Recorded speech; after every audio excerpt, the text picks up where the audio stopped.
वो हैं तो मैं कैसे अंदर बैठा रहूं? हे शिव शंकर, अब मैं क्या करूं? बाहर जाऊं या नहीं?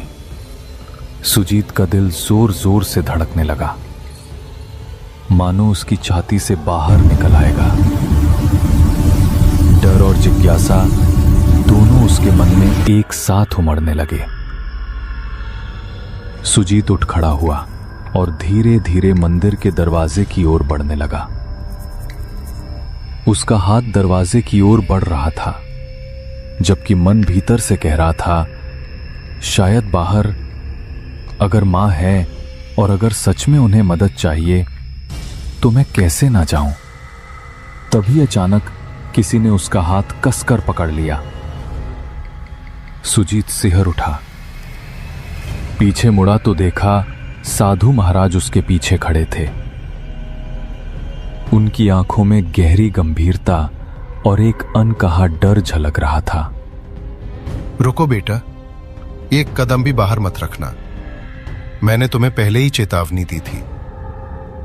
जो आवाजें बाहर से आती हैं वे इंसान की नहीं होती, चाहे वो तेरी मां की ही क्यों ना लगे।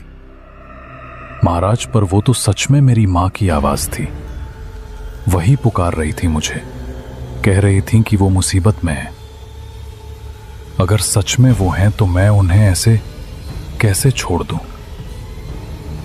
वो तेरी नहीं है, ये छाया तुम्हारे मन को पढ़ लेती है बेटा। ये उसी की आवाज निकालती है जिसके लिए तेरे दिल में सबसे गहरा प्रेम हो। ये जानती है कि तेरे मन में अपनी मां के लिए कितना स्नेह है, इसलिए उसी का रूप धारण करके तुझे बुला रही है। कई यात्री इसके इस छल में फंस चुके हैं और फिर कभी लौटे नहीं। सुजीत बेटा, तू मुझे क्यों नहीं सुन रहा? सिसकियों की आवाज हवा में घुलती है। मैं बहुत दर्द में हूं, तेरी मां हूं मैं। देख, मैं यहीं बाहर हूं, बारिश में भीग रही हूं। रोने की धीमी टूटी हुई आवाज सुनाई देती है। मुझे अकेला मत छोड़ बेटा, बस एक बार बाहर आ जा। अगर तू नहीं आया तो मैं बच नहीं पाऊंगी सुजीत। महाराज, छोड़ दीजिए मुझे। वो मेरी मां है, उनकी आवाज मैं पहचानता हूं। आप समझ नहीं रहे, वो मुसीबत में है। मुझे उनकी मदद करनी ही होगी। कृपया जाने दीजिए, मैं उन्हें ऐसे नहीं छोड़ सकता। वो मुझे पुकार रही हैं महाराज। याद रखना, अगर तू बाहर गया तो तेरा नाम भी उनमें शामिल हो जाएगा। साधु ने झटके से सुजीत को वापस अंदर खींच लिया और जमीन पर बिठा दिया। फिर वे सीधे शिवलिंग के सामने जाकर पद्मासन में बैठ गए और ऊंचे स्वर में मंत्र जपने लगे। ओम नमः शिवाय, ओम त्र्यंबकम यजामहे सुगंधिम पुष्टिवर्धनम, ओम नमः काल भैरवाय, ओम हौजू सह रुद्राय नमः। हर हर महादेव, रक्षामि रक्षामि महाकाल देव। पंडित, तुम कितना भी मंत्र जाप कर लो, मुझे नहीं रोक पाओगे। मैं फिर आऊंगी, बार बार आऊंगी। जब जब कोई इस मंदिर में कदम रखेगा मैं उसे पुकारूंगी। तुम मुझे बांध नहीं सकते। मेरी छाया हर दिशा में फैली है, हर हवा में मेरा नाम गूंजता है। ओम नमः शिवाय। उनके मंत्रों की गूंज पूरे मंदिर में फैल गई। सुगंधिम पुष्टि, दीवारें मानो उस ध्वनि से कांप उठी। ओम नमः काल भैरवाय। धीरे धीरे बाहर की आवाज धीमी पड़ने लगी, हर हर मगर पूरी तरह से थमी नहीं। रक्षामि रक्षामि। साधु ने मंत्र जाप जारी रखा।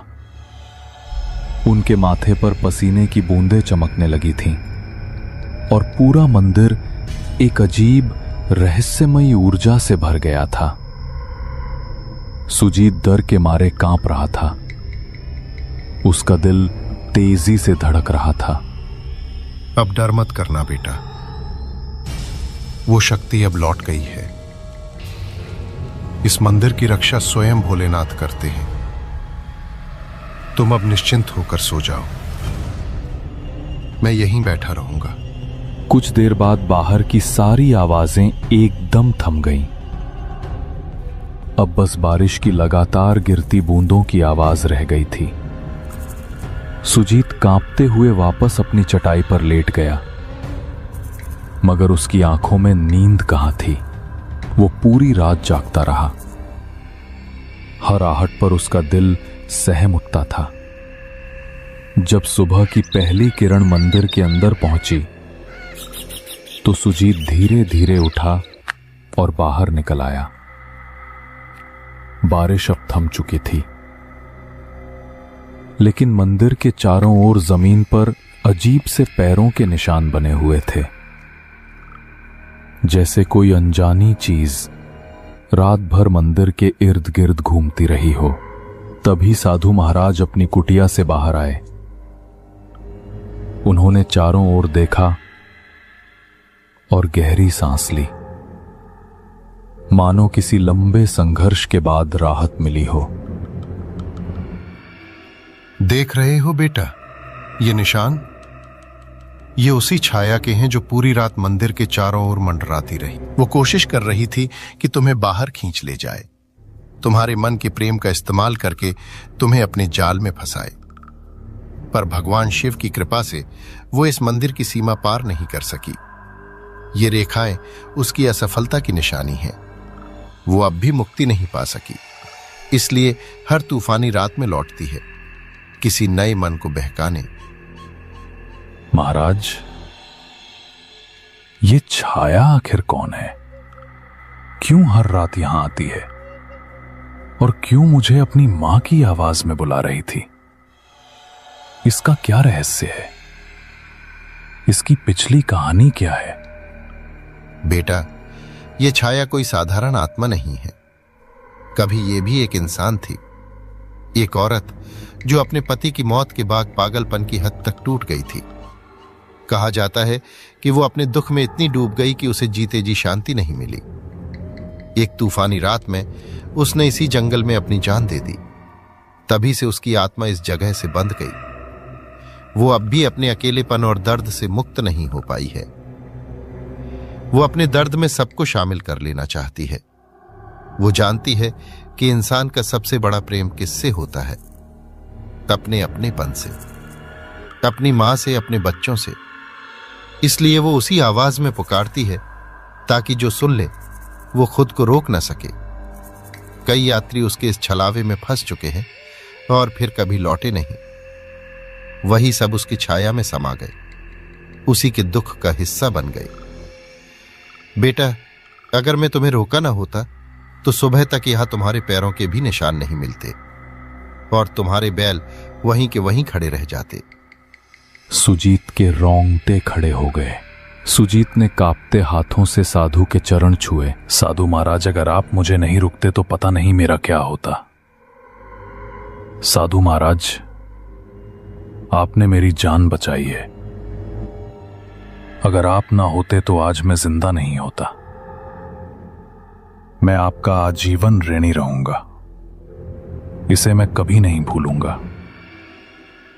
बेटा, मुझे नहीं, भगवान शिव को कहना। उन्हीं की कृपा से तुम आज सुरक्षित हो। याद रखना, उस छाया से बचने का एक ही उपाय है, श्रद्धा और विश्वास। ये दोनों कभी मत भूलना। सुजीत ने भगवान शंकर की मूर्ति के पास जाकर श्रद्धा से प्रणाम किया। फिर वो बाहर आकर अपनी बैलगाड़ी के पास पहुंचा। दोनों बैल सुरक्षित खड़े थे, जैसे रात की भयानक घटनाओं से अनजान हो। उसने बैलगाड़ी तैयार की, साधु महाराज को अंतिम प्रणाम किया और वहां से रवाना हो गया। रास्ते भर उसका मन उसी रात की घटनाओं में उलझा रहा। वो आवाज कितनी सच्ची, कितनी जीवंत लग रही थी। उसे एहसास हो रहा था कि अगर साधु महाराज न होते तो शायद आज वो जिंदा ना होता। सुबह की सुनहरी धूप अब पेड़ों की पत्तियों पर चमक रही थी। दोपहर तक सुजीत अपने गांव पहुंच गया। घर पहुंचते ही उसकी नजर अपनी मां पर पड़ी। वो आंगन में बैठी अपने छोटे बेटे से हंसते हुए बातें कर रही थी। मां को कुछ नहीं हुआ था। वो बिल्कुल सुरक्षित थी। ये देखकर सुजीत की आंखों से आंसू बह निकले। उसने दौड़कर मां को गले से लगा लिया। मां हैरान होकर बोली, अरे ये क्या हाल बना रखा है तूने सुजीत? कांप क्यों रहा है बेटा? कहीं रास्ते में कुछ हुआ क्या? बोल ना पगले, तू ठीक तो है ना? मां, मैं बहुत डर गया था।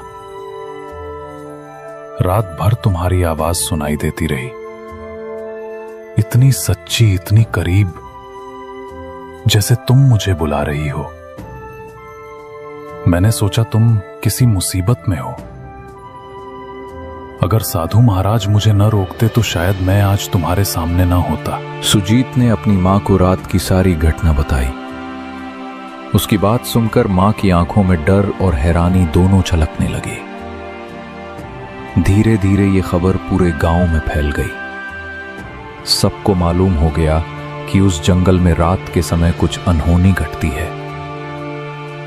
तब से किसी में भी इतनी हिम्मत नहीं रही कि अंधेरा होने के बाद उस रास्ते पर कदम रखे। अगर कोई अनजान यात्री भटक जाता तो गांव वाले उसे शिव मंदिर का रास्ता दिखा देते, जहां साधु महाराज निवास करते थे।